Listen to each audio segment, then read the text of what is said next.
A twist in efforts to end the war in Ukraine, Russia's president pitches direct talks. That's after Kyiv's EU allies propose a 30-day ceasefire. Donald Trump backs Vladimir Putin's plan for talks first and ceasefire later. So can this meeting in Istanbul stop the fighting? This is Inside Story.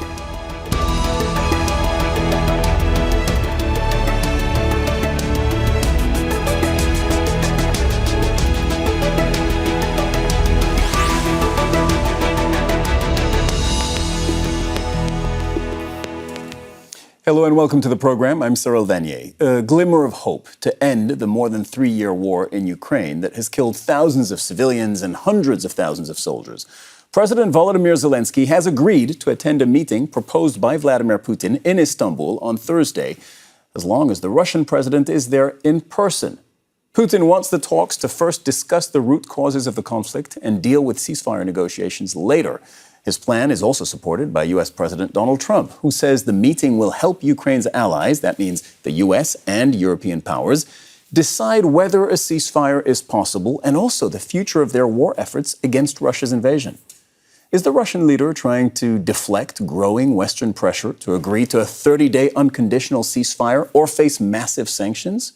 And are the talks hosted by Turkiye likely to make any progress? We will put these questions to our guests in just a moment. First, though, this report by Imogen Kimber. Ukraine says direct peace talks with Russia can happen. The first since 2022, if Russian President Vladimir Putin is at the table in person. After talks with European allies in Kyiv, Ukrainian President Volodymyr Zelensky put out the call for a ceasefire between the two countries that have been at war since Russia invaded Ukraine in 2022. We have agreed that a complete and unconditional ceasefire should begin on Monday, 12th of May, for at least 30 days. We are jointly demanding this from Russia. The ceasefire should be comprehensive, in the air, at sea, and on land. The ceasefire should last 30 days to give diplomacy a real chance.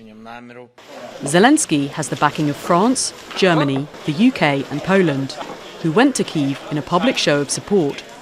They threatened Russia with what they called massive additional sanctions on its banking and energy sector if it doesn't comply.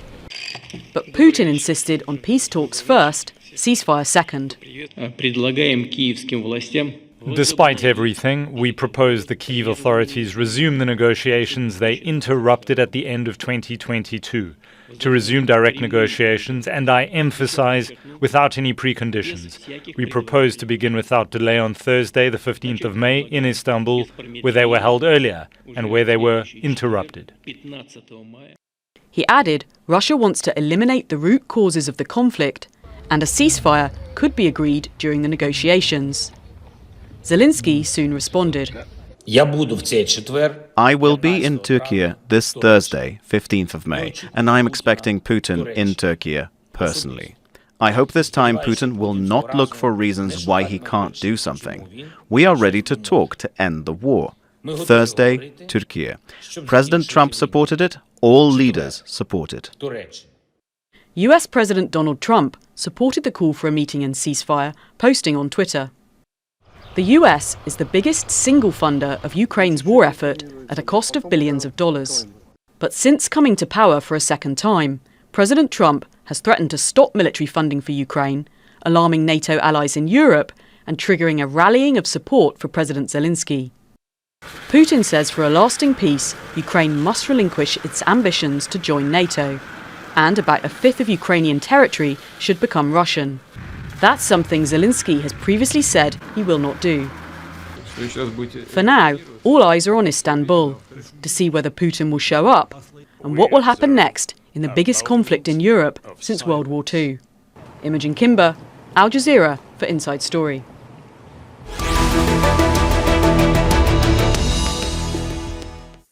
It's time to bring in our guests from Kyiv. Olesa Horyanova, co-founder of the Ukrainian Security and Cooperation Center and former advisor to the Armed Forces of Ukraine. From Moscow is Vasily Kashin, an expert at the Russian International Affairs Council. And from Ankara is Barin Kayaoğlu, assistant professor and chair of American Studies at the Social Sciences University of Ankara. Thank you all for joining us. I'm going to start with the same question, Olesa and Vasily, to both of you. In recent weeks, there has been a tremendous amount of drama and theater around ceasefires between Ukraine and Russia. We've seen surprise ceasefire announcements. We've seen ceasefire ultimatums, unilateral ceasefires, ceasefire violations, and now this suspense with Zelensky apparently waiting on Thursday, May 15th, in Istanbul for Putin to show up. What general impression does all of this give you? Olesa, starting with you. The general impression is nothing new, I would say. So we saw that not even from the beginning of the full-scale invasion in 2022, we have seen that rhetoric and that behavior from Russia, Kremlin in general, and Putin from 2014. So this is actually a crucial moment right now because US and European leaders all are united with Ukraine, and Russian president has a proposal from United Coalition, I would say, the beginning of it. So we'll see what happens next. We'll see if President Putin will obey to his own words, that he's ready for negotiating and for actually ending the war. Vasily, a lot of ceasefire jockeying, for lack of a better word, right? What do you make of it? Well, Russian position since the beginning of war was that there would be no unconditional ceasefire. However, as President Putin has stated last year in July, if I'm correct, ceasefire is possible if Ukraine agrees to certain political conditions. Condition one is to state that Ukraine would abandon any aspirations to join NATO. Condition two, Ukraine withdraws from 4 regions which are claimed by Russia.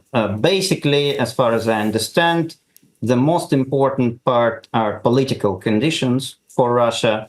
Besides, there will be some negotiations about the ceasefire regime. After this happens, ceasefire might be possible with understanding that it will be followed by more detailed peace negotiations, which will happen within certain period of time. Of course, any meeting between the leaders is only possible at the conclusive phase of negotiations, if it happens at all, and the negotiations have not started yet. So it's a constant Russian position. Russia is ready to negotiate any time.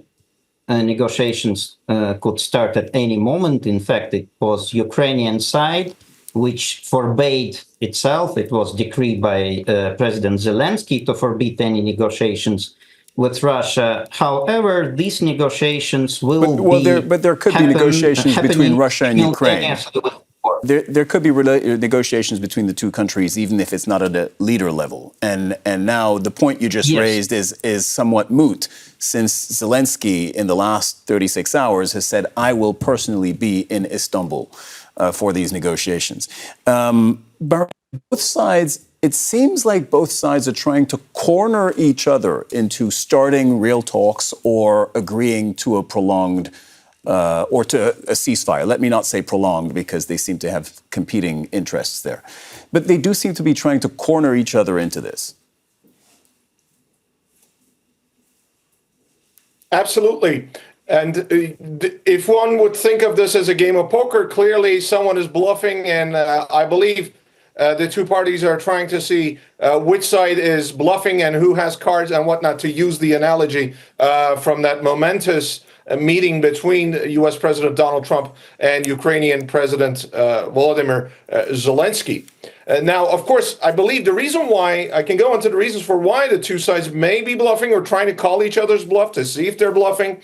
It's to, on the side of the Ukrainians, my interpretation is that given the signals that they have gotten from the Americans, from the Trump administration, to to realize the mineral deal in the best terms possible for Ukraine, and for the Americans, of course, the best possible terms to them, and for Putin to make sure that he does not irritate President Trump further. We've seen signals coming from Washington in recent weeks saying that that President Trump finds President Zelensky to be more amenable to a ceasefire, to a possible peace, but he's not getting the signals that he wishes to see from the Russian side. And I believe both Presidents Zelensky and Putin have gotten these sorts of signals coming out from especially Washington that their time is running out and that they have to take certain steps, at least to not, if not to accrue American goodwill, at least not to get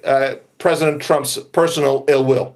Yeah, whose side is Trump on right now? Because at first he put all the pressure on Volodymyr Zelensky. We all remember the public dressing down in the Oval Office, and then he suspended the military aid, and now this seems to have shifted. Absolutely. To answer your question, I would like to harken back briefly to President Trump's first inaugural on January 2017. The headline was America First, and I still think that that's where the U.S. president is going. He wants to end the war in Ukraine, and I don't really think he cares about whether the war ending in a rather advantageous position for Ukraine or Russia. I think he's quite agnostic on that front. What he does want, though, is to end the war as soon as possible so that he can further focus on China. And on this point, of course, he wants to do a sort of Kissinger too, in reference to the legendary U.S. Secretaries of State from the 70s, who tried to balance the Soviet Union and Communist China with each other out. And I think Trump also wants that. Whether Russia is going to play that game to help the United States balance out China, that I do not know, and I don't really think that would be the case. But that's really what the American thinking, what President Trump's thinking is about. Olesa, back to the talks that may or may not, it's unclear at this point, happen in Istanbul on May 15th. So the Ukrainians wanted a ceasefire to start on Monday, as we record the program, that's today, start on Monday, and then talks a little later, peace talks. A ceasefire first, peace talks later. And the Russians said, no, flip it. We want peace talks to begin, or some kind of talks to begin in Istanbul on May 15th, and we'll see if a ceasefire can flow from that. Does the order matter in the grand scheme of things? This is very interesting, actually, a very interesting question to begin with, because Russia, just a week ago, Russia was demanding a ceasefire on a victory day for Ukraine not to ramble with their plans on the victory day with parade. So this is very interesting that right now they're trying to, shift things into not natural way of doing stuff when people want to end the war. Ukraine actually was into any peace negotiations and to any ceasefire since the day one of this war, because we never started it. So, of course, to have a proof from Russian side that they are ready as well for peace negotiations, not only Ukraine, but also a coalition of the willing and the United States. All of us are united in that order of things. First, ceasefire for at least 30 days, so everybody would know for sure that all the parties are serious about ending this war. And after that, the peace negotiations could start.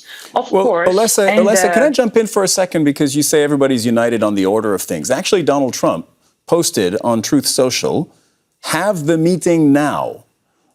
Quote, they will be able to determine meaning U.S. and Europe, will be able to determine whether or not a deal is possible. And if it is not, European leaders and the U.S. will know where everything stands and will be able to proceed accordingly. Have the meeting now. In other words, for Donald Trump, he wanted to move forward. And in his view, moving forward was having the meeting if that was what was immediately achievable. Yes, and actually Trump's position could be understood very easily, because the ending of Ukrainian-Russian war is the main demand of American society in international politics. So, of course, he changed his rhetoric into supporting more of supporting Ukraine instead of Russia, as it was at the beginning. Yeah, we can see that he's brushing things up to know where everybody is standing at, meaning Ukraine and Russia. Ukraine, as of now, agreed to everything that was on the table, and we don't see that from the Russian side. So yes, Trump actually posted about that, and as you could see, Zelensky agreed. Vasily, let's talk about the substance of this, the substance of possible talks.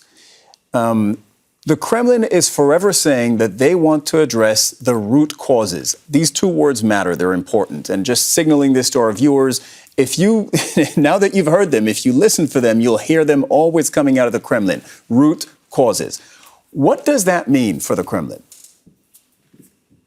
So, the first root cause from the Russian point of view is the relationship between Ukraine and NATO. So before any ceasefire happens, Russia will likely demand very firm commitment of Ukraine for Ukraine to abandon any NATO aspirations.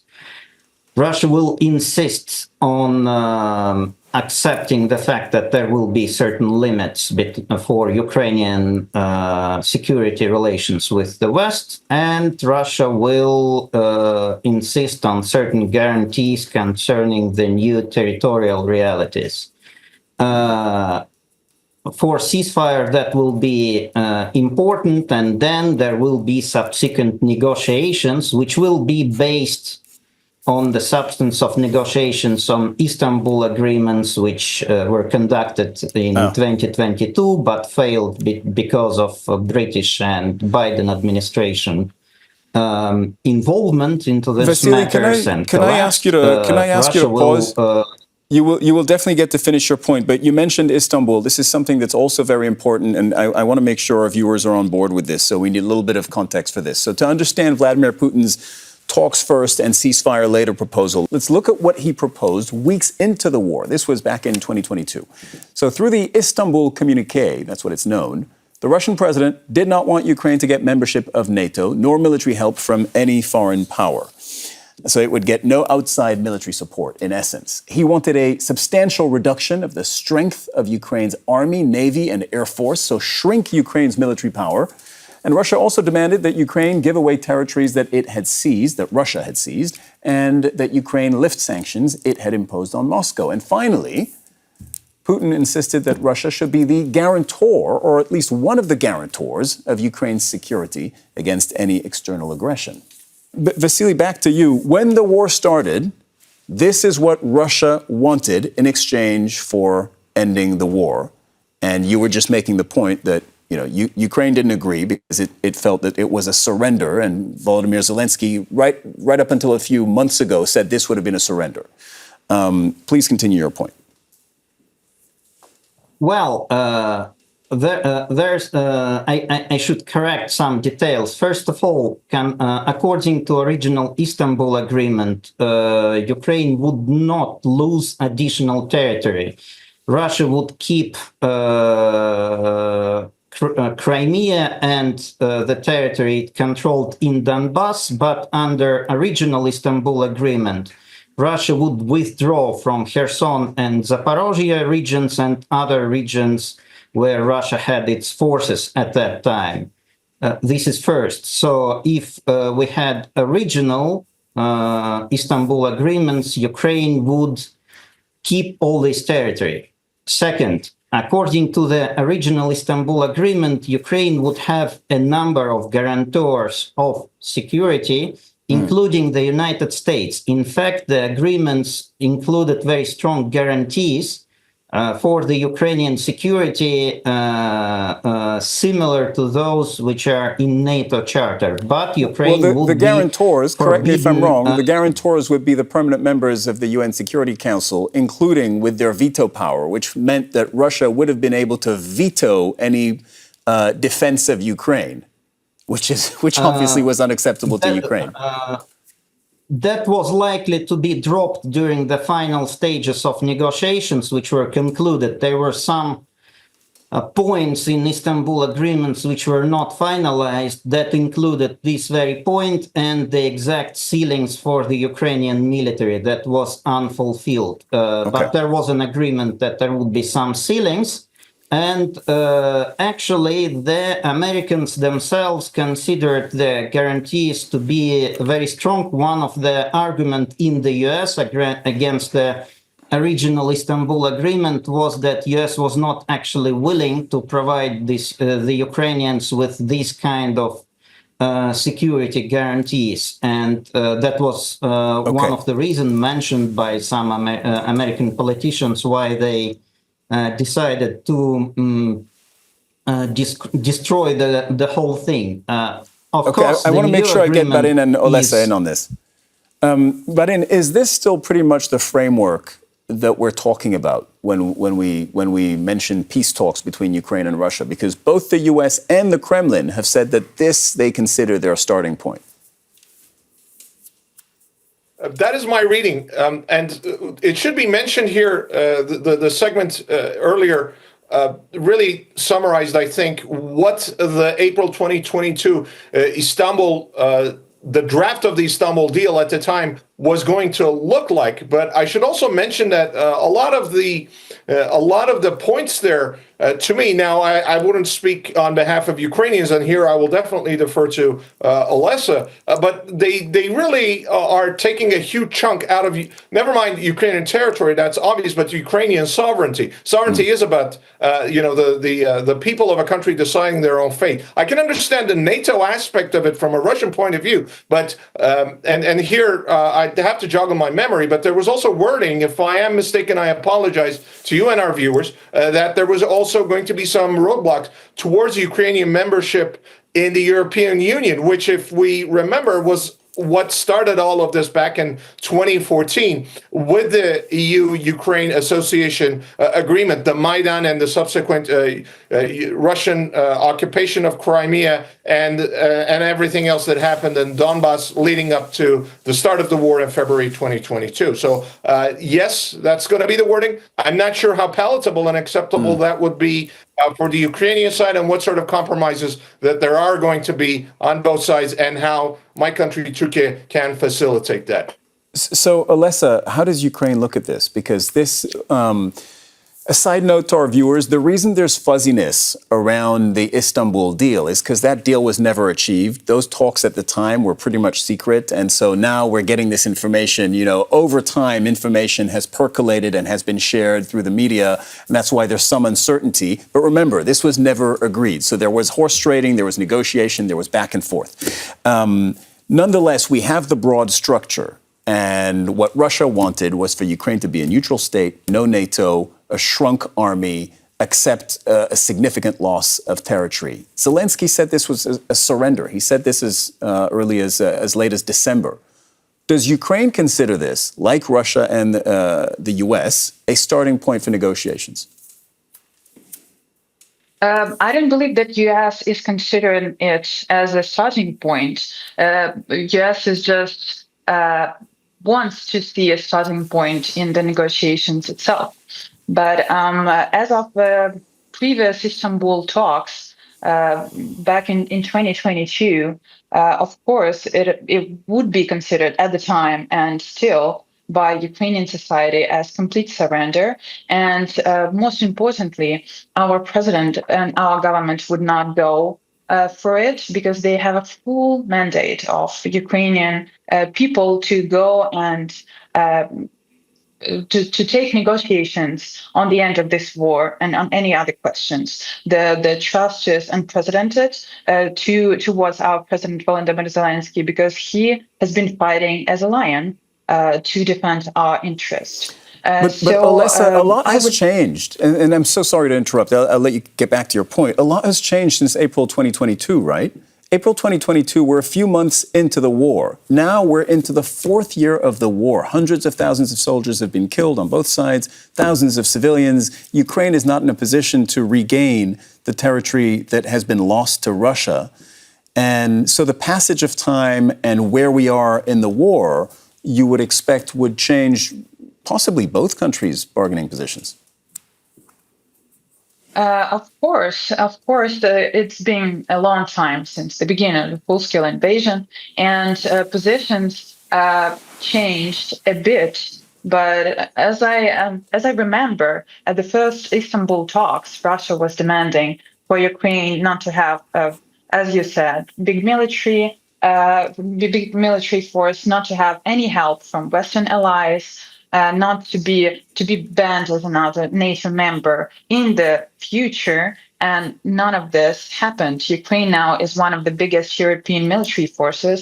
We have a lot of help from our Western allies, our Western partners, in aviation, in armored vehicles, in everything. So I would think that actually the positions since the beginning of the full-scale invasion, of course, has changed, and not precisely into the better way for Russia. They have, in their offensive campaign, they have not gained any major cities of Ukraine since last year. Ceasefire was a goal for Russian military back in 2024, and still they don't have that. Pokrovsk, Kupiansk in Kharkiv region, nothing. So I would say that actually the shift in Trump's rhetoric as well was not made only by Ukrainian and European efforts, but also by the fact that Russia could not achieve any goal that they are settling for their army. That's all the time we have for today. I could hear a lot more from all of you on this discussion, but something tells me that we're going to get opportunities to talk about this again going forward. That's going to have to wrap up our show for today. Thank you very much to all our guests, Olesa Horyainova, Vasily Kashin, and Barin Kayaolu, and thank you too for watching. You can see the program again anytime by visiting our website, that's aljazeera.com. For further discussion, go to our Facebook page, facebook.com/AJ Inside Story. You can also join the conversation on X, our handle, @AJ Inside Story. From me, Cyril Vanier, and the whole team here in Doha, bye for now.